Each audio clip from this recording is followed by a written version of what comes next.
À 3 jours de l'ouverture du salon du Bourget, Emmanuel Macron annonce un plan de soutien au développement de l'avion vert. Autrement dit, l'avion qui consomme beaucoup moins de carburant ou des biocarburants. Le chef de l'État, qui visitait l'usine de moteurs d'avion Safran à Villaroche en Seine-et-Marne, a donc annoncé plusieurs centaines de millions d'investissements, Baptiste Morin. Oui, deux enveloppes principales. La première, 300 millions d'euros par an pour aider à concevoir un moteur plus économe et des avions plus légers. L'objectif, c'est de voler d'ici 2035 dans des appareils type A320, exclusivement avec des carburants durables.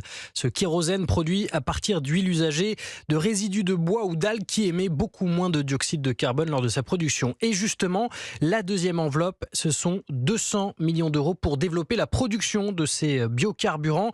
Le président de la République a mis en avant le projet d'une usine à côté de Pau. Plus largement, l'exécutif vise 500 000 tonnes produites par an à l'horizon 2030. Mais le problème, Baptiste, comme pour la voiture électrique, c'est le prix. Oui, parce que ces biocarburants coûtent plus cher à produire, au moins 3 fois plus cher. Or, le kérosène représente jusqu'à 40% du prix d'un billet d'avion.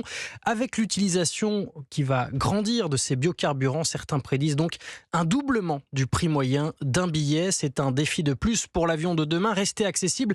Karim Mokadem est vice-président en charge de l'électrification chez Airbus. Il n'y a pas de compromis. Il va falloir faire cette transition énergétique et que tout le monde puisse en profiter. Aujourd'hui, oui, il y a plein d'incertitudes, il y a plein de challenges, mais à partir du moment où les gens vont continuer à voler, avoir envie de voler et avoir envie de voyager, ça va tirer la demande et bien évidemment, le marché va s'équilibrer. Le raisonnement paraît logique. Plus il y aura de biocarburants, plus son prix devrait baisser, leur prix. Mais la production sera-t-elle suffisante ? Airbus estime que le nombre d'avions dans le monde devrait doubler d'ici 20 ans.